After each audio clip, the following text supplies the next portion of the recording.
Hey guys, welcome back. I'm Four Towers Films. And I'm Doug218.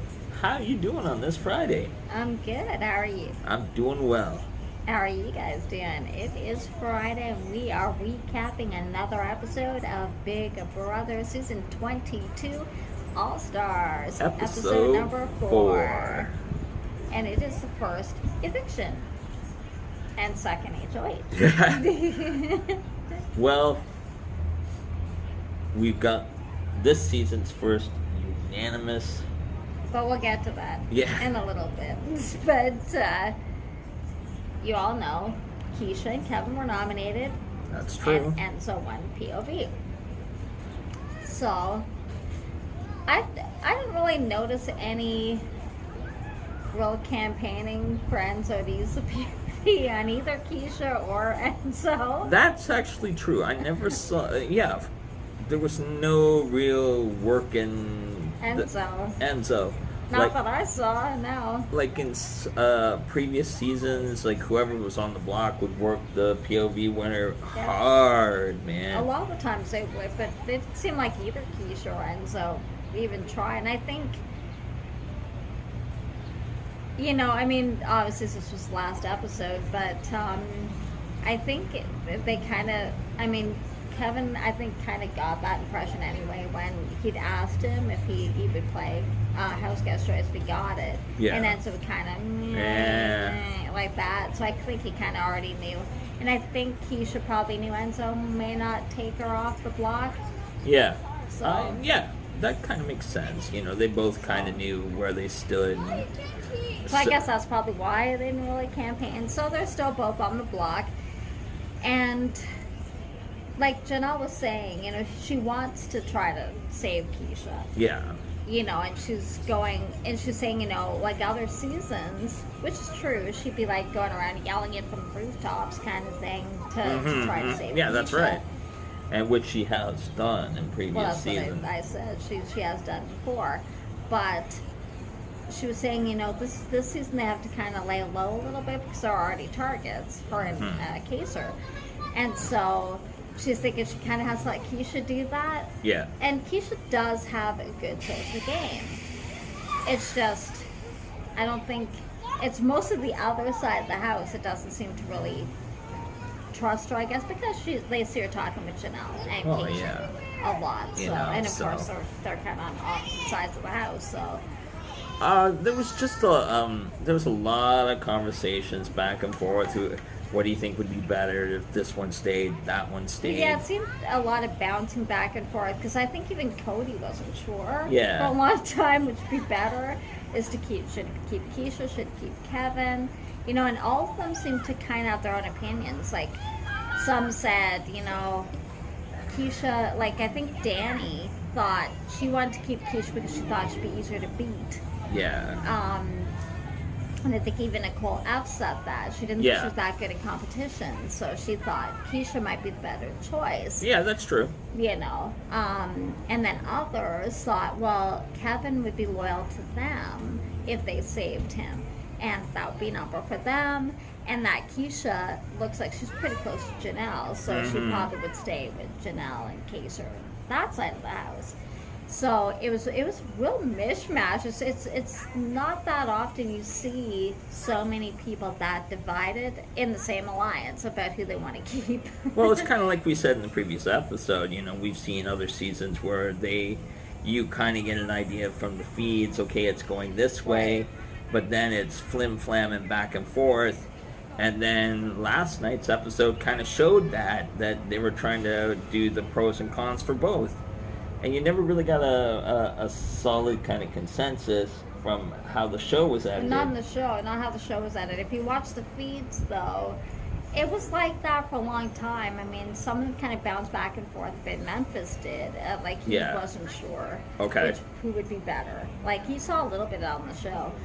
He wasn't really sure who would be the best one kind of thing. Okay. Because he was kind of, like you said, he was weighing the pros and cons of both. And they both have really pros and cons kind of thing, so he wasn't really That is so sure. True. Exactly. But after a while, at least on the feeds, it was kind of the consensus that it would be Keisha for a long time, that most of them wanted to get rid of, just because they didn't think that they could use her kind of thing. Like they think she would be more loyal to the other side of the house than to them, and that's probably true. Although I don't know how loyal Kevin would be either, because it looks like Kevin and Nicole A may be starting to form an alliance because they consider themselves the outcasts. Yeah. And so I think we saw a bit of that last night on the show. Kevin and Nicole A talking. Yes, that's and true. Talking about how, they are different. They're funky and they're fun. They're not necessarily 100% mainstream. I like how Nicole put their rainbow, and it's interesting to have more colorful kind of characters, and because they're both pretty honest. Like, well, yeah. They played it that way the last time too. So. I think that's another reason why they kind of really gel well together. Oh, yeah, I can agree with that. This show sometimes, I think, has kind of gone cookie cutter. You have the jocks, the pretty ones, the mean ones, the blah, blah, blah, usually. And it's nice to see a little more eccentric characters on this show. Eccentric. Well, yeah, somebody who they're they march to their own drums. That wouldn't necessarily be, as they would say, mainstream, maybe, I guess. Yeah. But I think also what's different about this year is it's typically an older cast. Yeah. Which is kind of nice, Yeah. because they're all stars, and actually quite a few of them are from older seasons, which is kind of nice. Well, like you got Janelle, Kaiser, Memphis. Keisha. You and Danny, Cody to an extent, are from older seasons. Yeah. So it's kind of nice to see that. Janelle's in her 40s, now. So you're seeing a different kind of gameplay. So it's not all showmances like you get when they're 20 and 30 somethings and most single. Which it's nice to see. It's refreshing, and I know the fans have been saying this for a long time. Exactly. They want more diversity in especially age range. Because for the most part, they cast a lot of really young people, like 20-somethings to occasional, and then you get the odd token 40 and up, 50, which is usually just them, and a lot of times they're targeted first. So it's kind of nice to see that that's not the case. Well, I think for a better season. Well, I agree with that. I'm kind of glad that they took the canoodling and all that out of the mix. They're not all really young people. No, so and it's that nice to see that. It's basically having to force them to change their gameplay.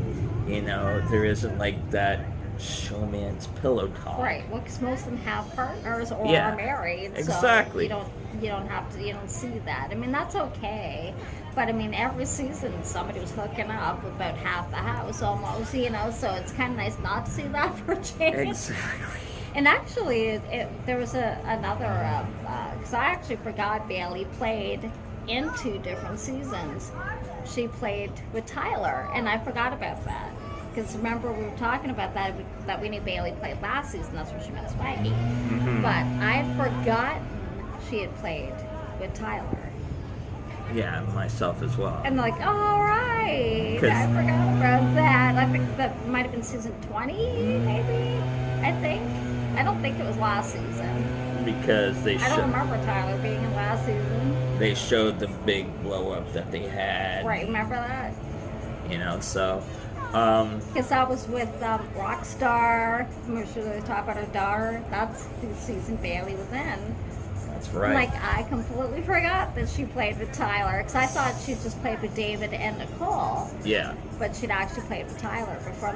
And then they showed that, because Tyler actually apologized to Bailey for that blow up that they had. And I completely forgot that was Bailey.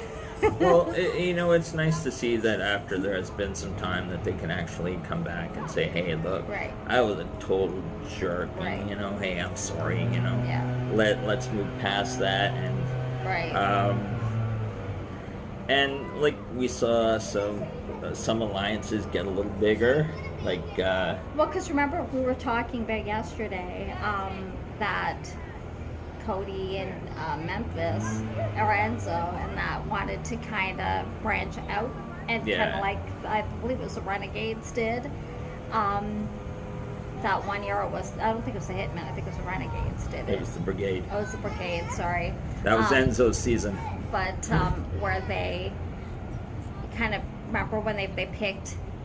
They had the core four, and then they each had one. So they're kind of doing that, and I think that was actually Memphis's idea, which he was part of the Renegades.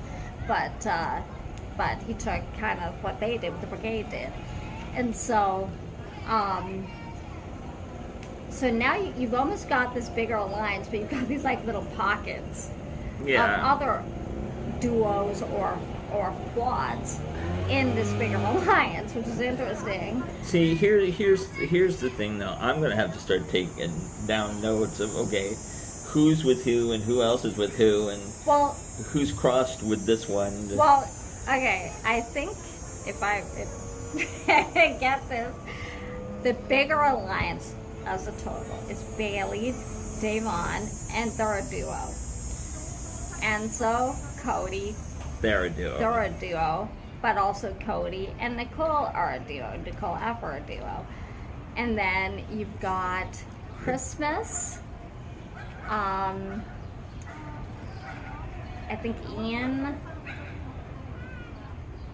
I forget. They're also kind of in there. Well, Ian and Nicole F are hooked up as Ian a final and Nicole two. F to the Millionaire Club. Then, well, you know, Kaiser and Janelle, but they're on the other side of the house. Nicole, they were just talking about this last night. Nicole A and Janelle and Kaiser were all talking. And they kind of have made a final three, but not really. Like, they're talking about it, they're working together.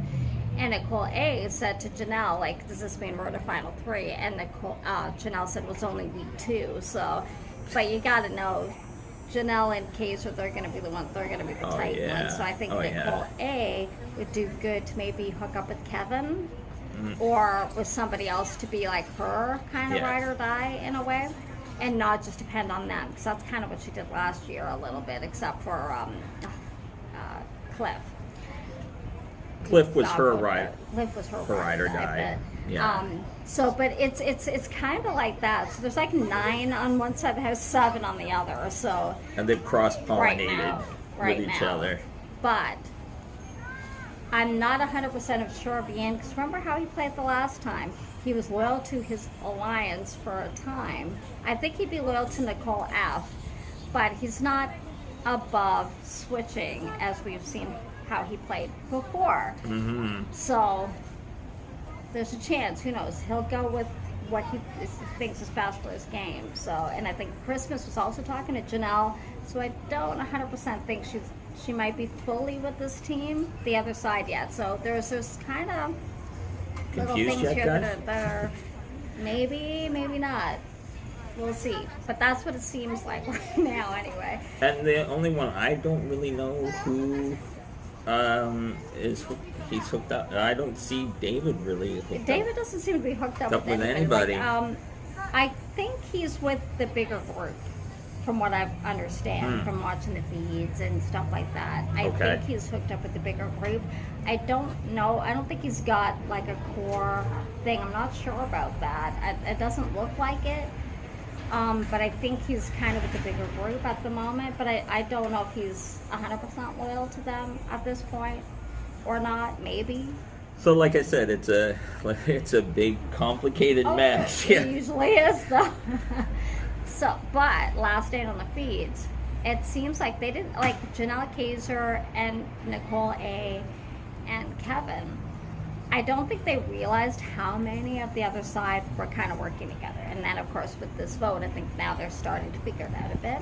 So now they're naming names, like who they think is actually with, like, say, Enzo and Memphis and Cody and all that. And so they actually figured out pretty much all of them, that they know, say, Davon and Bailey are together now. They're working with them. Memphis. Tyler's kind of playing both sides of the house, so I don't know if he's 100% with either side of the house at this point. So he Tyler could potentially be swayed to either side. Tyler did that his season. He Tyler's had deals playing the with same way. everybody. Right, he's playing the same way. Because people have come to him, you want to work on her, and he said, yeah, he did the same thing last time he played. So he's doing the same thing. Nicole A kind of has too, because I think this side, like Enzo and Cody's side, although I think they might be figuring it out a little bit because she spends a lot of time with Janelle. But she does spend time with the other side too. But because for a long time I think she was kind of working both a little bit. But I think now they're also kind of getting wise to that a little. So she might be in trouble this week. That's from what I'm hearing. But we'll see. We'll see. Don't know. Anyway, so we get to the first eviction. And it's, as you said, it's unanimous. Unanimous. And they vote out Keisha. So it's not really a surprise. If you've been watching the feed, it's not a surprise to you that they voted out Keisha. So it's funny. She had to wear a mask. And social distance like 12 feet between her and Julie. That was Stage. Yeah, like our new normal. You saw this first social distance exit interview. Right. And it's funny, Julie's not wearing a mask, but Keisha did her interview with the mask on. So, and I think she was mostly upset that Memphis and Cody didn't tell her that she was going to go. She just knew it because people were avoiding her, which they tend to do when they're evicting you. I mean, why do that? Why do that? Why alienate them on their last day? Like, just talk to them, You know, just be honest. It seems so like high school. High school, and you guys are not high schoolers, So, so Keisha got a vote. So we go into our second HOH of the season. And it's a memory game and very much ties into how like many jobs in that are doing like Zoom calling or right. It was like a Zoom call with family. And you had to answer questions about what you saw. About what you saw. And answer true or false. And people dropped. Pretty quickly. Quick. Yeah. And people I thought that wouldn't have dropped. But maybe they might have been throwing it. I don't know. Some people throw these competitions. Well, and like there has been some rumors that this show is kind of rigged, and oh yeah, because it was pretty quick. It was like, but it also could be them throwing it themselves too, which some of them don't want HOH so soon, so they may have thrown it, or. But I mean, some of them that you thought would be there were there. Like Kaiser lasted for a while. Janelle did. Nicole A did. Ian did. But then they torpedoed it. Yeah. So in the end, Memphis is the next HOH. So congrats to him. He won his first HOH. And also, it's not the nicest thing, but congratulations to David. He got to vote for the first time in the house. Because if you remember, he was gone night one. Before the first vote, yeah. And then he lost the Battle Back competition, so Cliff won that. So it's the first time he got to vote in the house, so that was kind of nice for David. So we had a unanimous vote and 2 firsts. 2 firsts, yeah. So it was an interesting night. Not an unexpected eviction, really. But it was nice for both Memphis and for David to have their first in the house. So.